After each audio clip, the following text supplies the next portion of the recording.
Okay, so today I'm here with my student Andy and a friend. Hola. And Andy is a performer. He just released an amazing work here in Barcelona that I went to see a couple of weeks ago. And I wanted to talk to Andy about his experience in Bamboo Body and for him to share what he has learned and how it affected his work, because I think it's very valuable what you can let people know of how movement practice can change their life. Totally. So introduce yourself a little bit, tell about yourself and tell about your path into the movement practice and how you found Bamboo Body. Great. So just so you know a little bit about me, my name is Andy Señor Junior. I was born and raised in Miami, Florida. Cuban parents and Spanish grandparents. So movement has always been something that's kind of part of our culture, definitely connected to emotion. That let's say that cultural upbringing took me into performing. My parents were musicians, and I decided although I sang, I didn't go the music route. I went the musical theater route, and I studied theater. And then shortly after graduating, I started my professional career doing Broadway shows, and which led me into directing shows in New York and all over the world. And just in brief, it led me to Amsterdam, where I was living in Europe for 2 years, and ended up living in Spain. And I've been here living in Spain for 3 years now, although I do my work worldwide. So there's a lot of just like natural movement in my life. And my path to Bamboo Body was so by age, I'm 47 years old now. I think I was 45. 45, it's been almost 2 years. Yeah, when I found bamboo. I knew that I wanted to get a kind of workout. I've tried many things before. Like I've tried, what do you call it? What's that high intensity thing that everybody breaks their body doing? CrossFit. I tried CrossFit. All that kind of stuff. For me was too rigorous. I'm not a natural athletic mover, let's say. Like the idea of going to a gym and lifting weights and just sitting there and like it's like, well, why? It's like it just felt prehistoric and not really something that really matches my personality.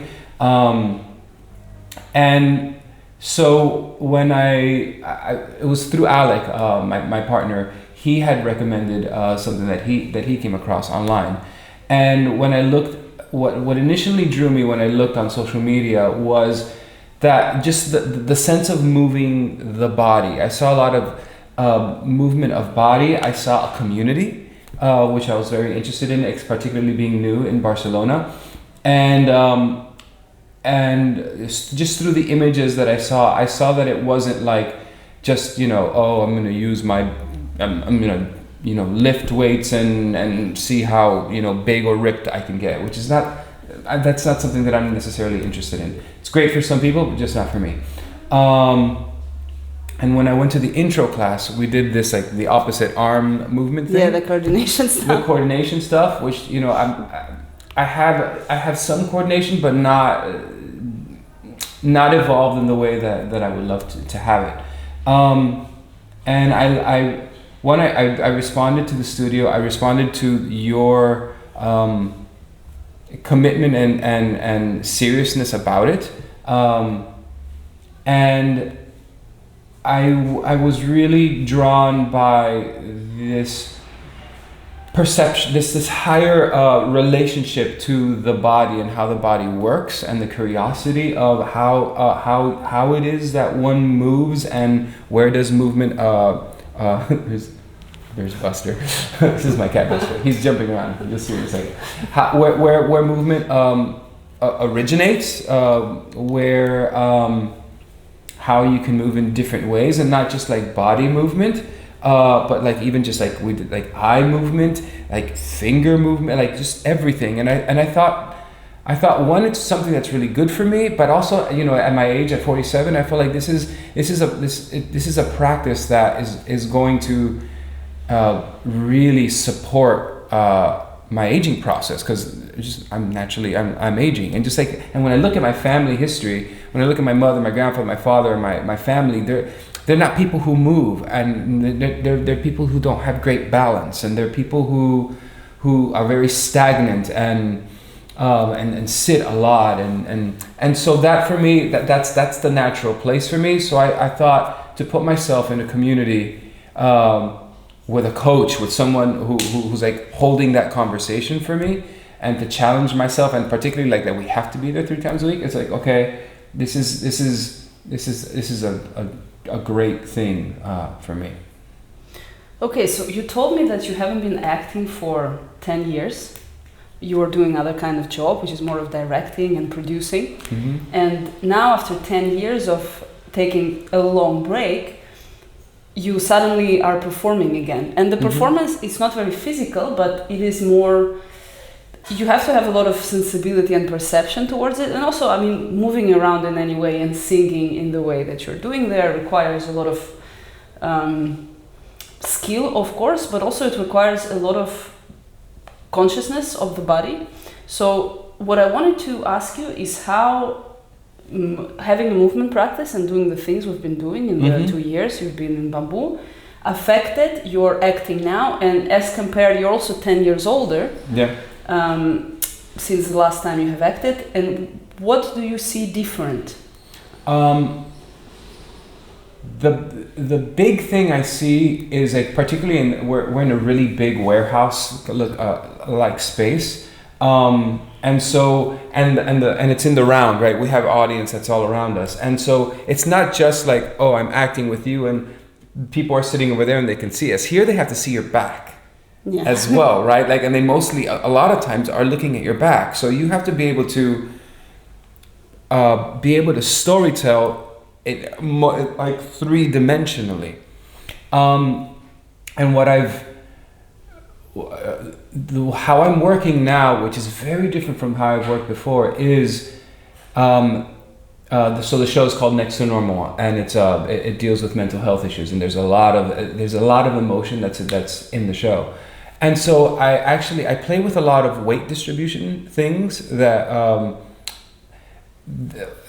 Things that we worked about in class, and then how I modify them to the character. So like my job is to get closer to Diana, to the woman who plays my wife, and to lean into her and to get her and to make my way to her, right? And so just like physically, when I'm with her in scenes, I make sure that my weight is actually forward.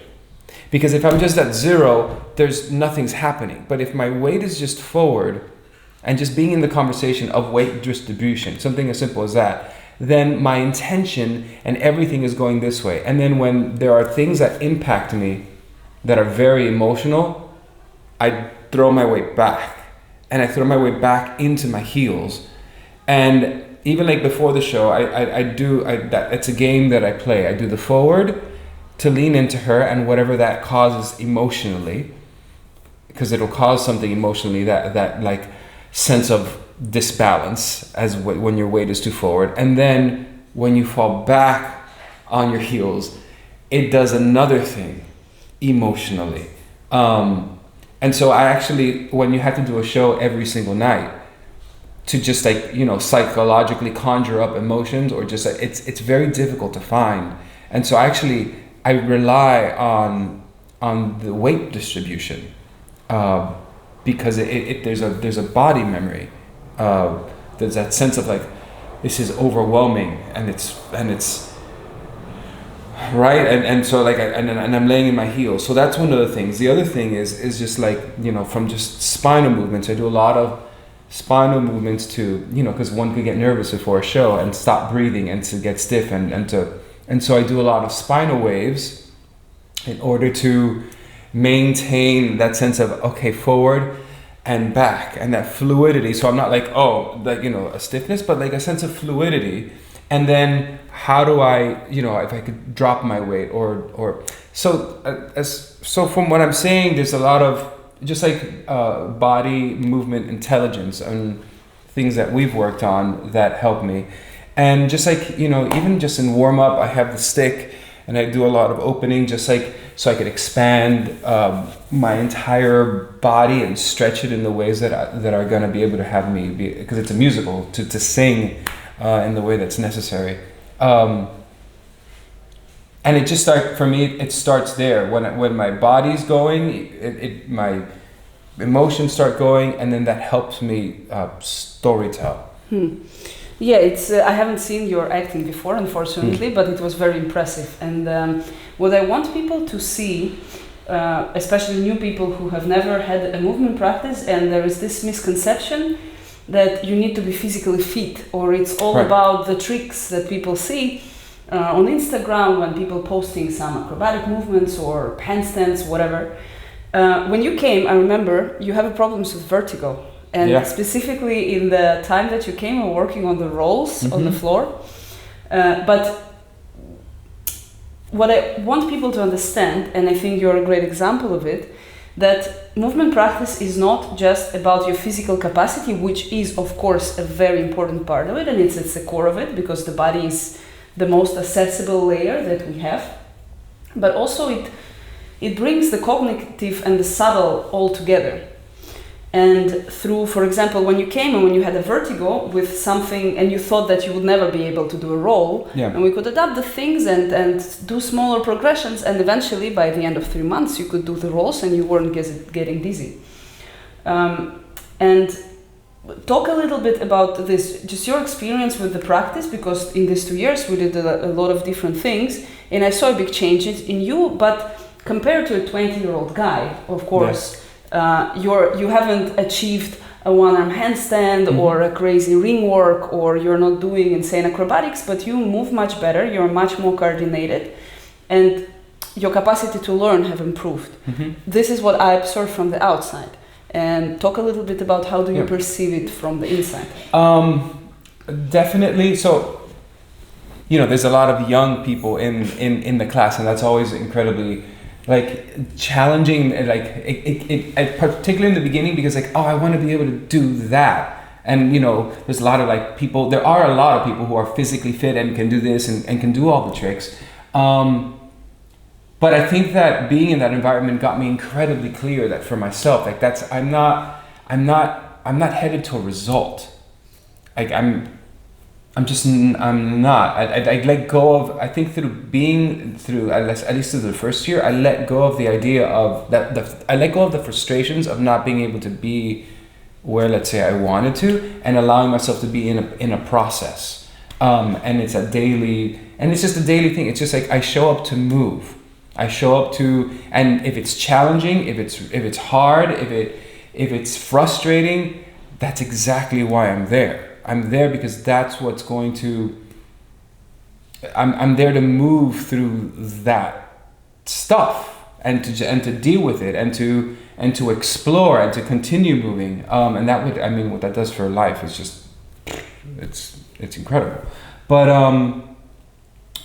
with the vertigo thing, that's it's something that if I stop practicing, it comes back, or just shoulder limitation, my body is incredibly limited, and I'm particularly at an age right now where it's interesting because it's if I'm not doing the practice, I notice it way more, and when I do, I'm like, whoa! It's there's an advancement. It's just I'm at this weird tender age where it's okay, which way are you gonna go? And so I'm excited to be able to have that structure in my life.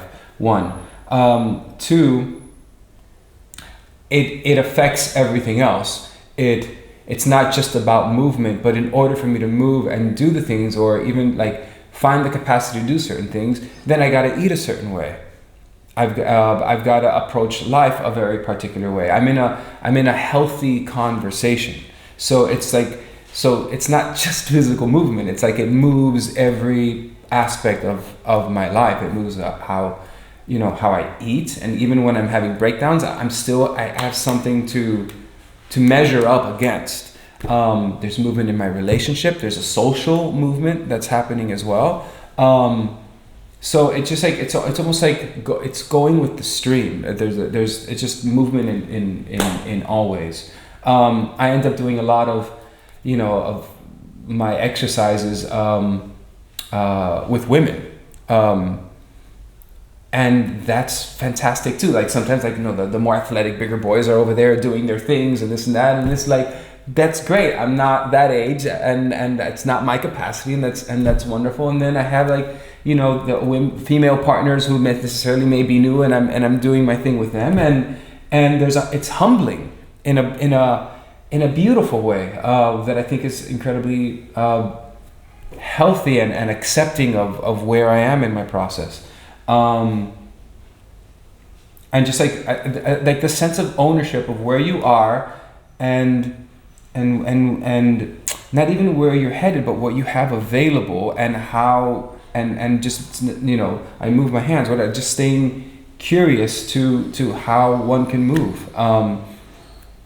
Yeah, does that answer the question? Yes, of course. That's what I want people to understand and hear from different perspectives, because of course, for the sake of social network marketing, what people usually see is these flashy things, which are part of it, and it's very fun things to do. But I also want to see people, that someone at your age that didn't have much physical practice before can enjoy it and can develop physical capacity, and can also have a benefit across the board, which is not only on the layer of your physicality, which again is the very important part of it, but it combines all of it together, and it starts becoming kind of a centrifugal force around which your life evolves, and it gives you a different perspective. Like, you talk about the movement of other things in your life, and this is something that I'm trying to let people see, that this perspective is something much bigger than just a physical exercise. Yeah, I want to add, like, I don't want to go.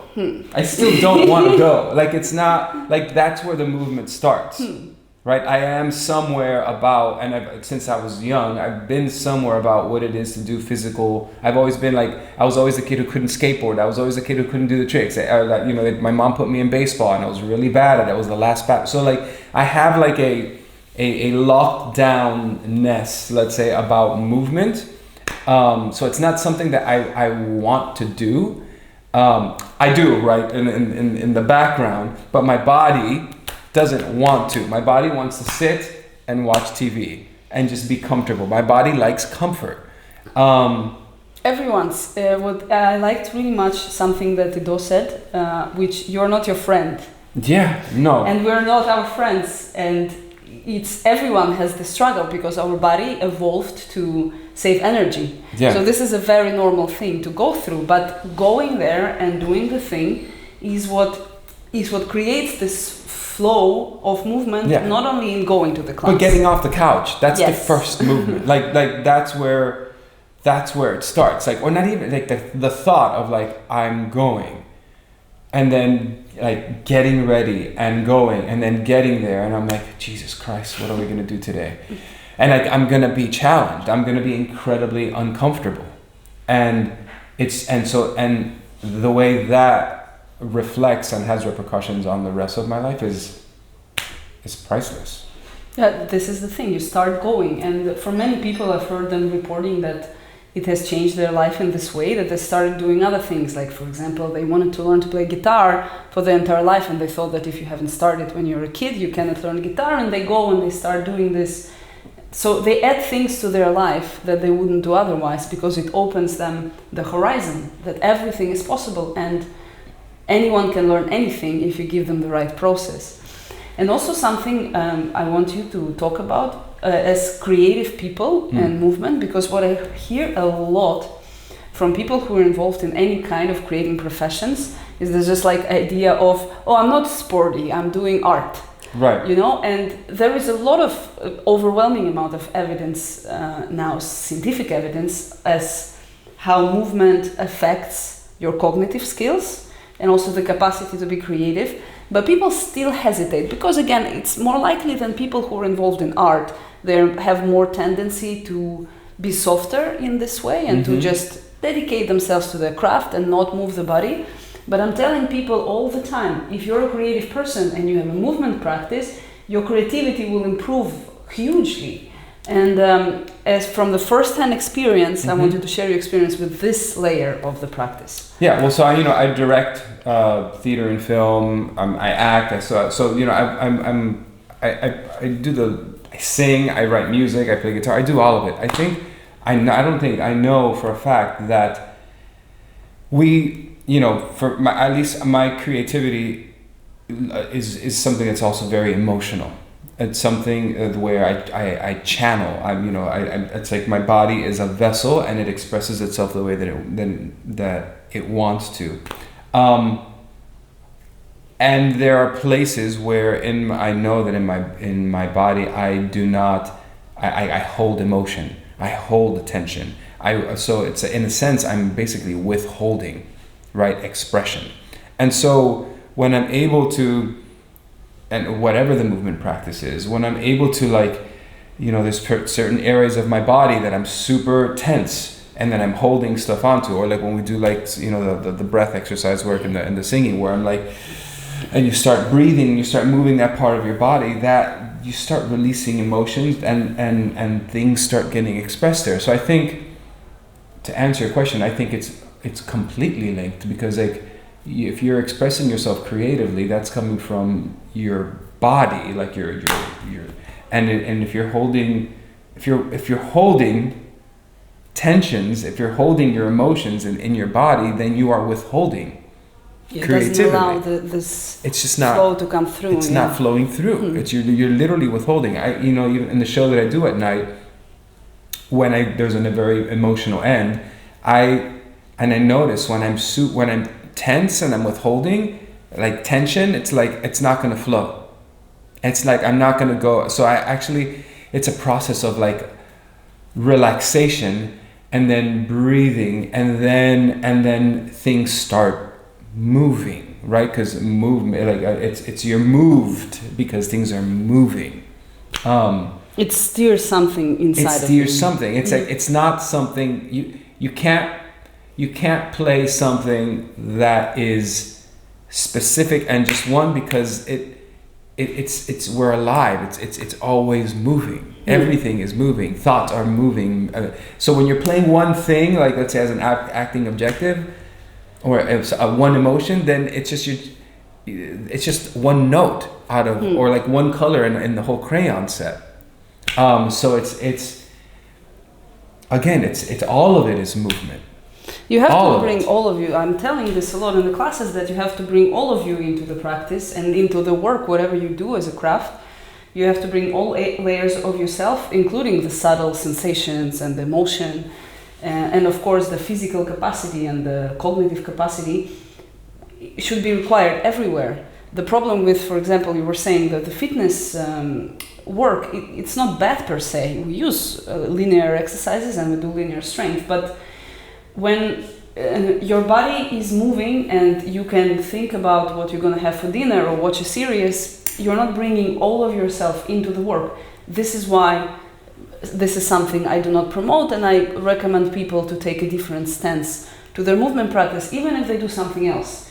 Just bringing the entirety of yourself is the only thing that can produce a significant change. Growing muscle, the body will grow muscle, but then within growing this muscle in such a rigid way, it will also grow a lot of tension that will affect everything and will make you hold things inside and not being able to express yourself fully. And then what is your perspective on life when you come from that rigid place? It creates like an isness, is what I'll say, about life, that life is this way and you are that way and things are that way, and then you live in this world that doesn't flow, which is not true. Yeah, it's kind of, because if we take it as different layers, and again, everything happens inside the body, whatever layer of person we take, but if you separate it in these different dichotomies, and you function on one layer in one area of the life and you function in another layer, then you are not whole yourself. Yeah, 100%. And, good.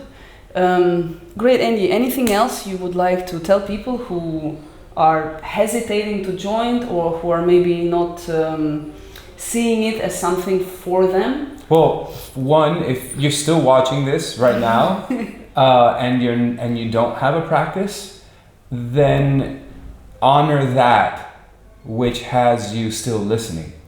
Honor that thing that has you continue to be curious. Like there's a reason that, or there's something that got you to the end of this moment. So then there's that says that there's some kind of commitment there, and you're hearing something for yourself that that has you still watching. And so let that continue to move and follow what that curiosity is, and despite what it is that you think, despite what it is that you feel, right? Because it's like, do your body a favor and let your body take you, not your thoughts or emotions. Don't wait to be convinced. Don't wait to be inspired. That may never come. I don't go, to class inspired. It's not, my body takes me. Like, my thoughts and my emotions don't take me. My body, it's like literally I put on, it's like my body just goes. And my thoughts and emotions are like, no! But my body just goes. So like, let your body just take you, and you will discover inspiration. You will it's a back end result, and not necessarily, at least for me, not one that leads. Yeah, that's a very good actually example and advice, because I always said that, like, I'm not there to motivate you. Like, people who are not motivated, it's not my job to motivate them. Inspiration is a different thing, but also you might not be motivated 100% of the time. Most likely you won't be, actually. And just getting yourself in the mindset of just doing despite anything is what has the value. Well, let's just talk about the word inspiration, right? It's like, it's inspire. It's like to bring life or breath into, right? It's like, and that you have to have that space in your body for that, in your mind for that. It's like you have to let go of that complaint. You have to let go of that tension. You have to let go of that perspective, whatever, in order to let life and breath come in. So, like, for me, inspiration comes when I let go of a complaint. It's just what's naturally there when I let go of something. Inspiration is just, I think, who we are naturally. Yeah, you need to allow it to arise through creating the conditions for it. Yeah. Okay, Andy, thank you very much for this talk. I hope it was very useful for you and people who are hesitating to have a movement practice and start moving in one way or another will be inspired by Andy and his story. So you see that people of all ages, all backgrounds can benefit from it, and it can change your life in such a positive way. If you're in Barcelona, go see the Next to Normal performance. It's from... It's now we extended it. It runs until August 15th. But yeah, it's awesome. Beautiful show, and thank you again, Andy, so much. Gracias. It was a pleasure. Bye bye.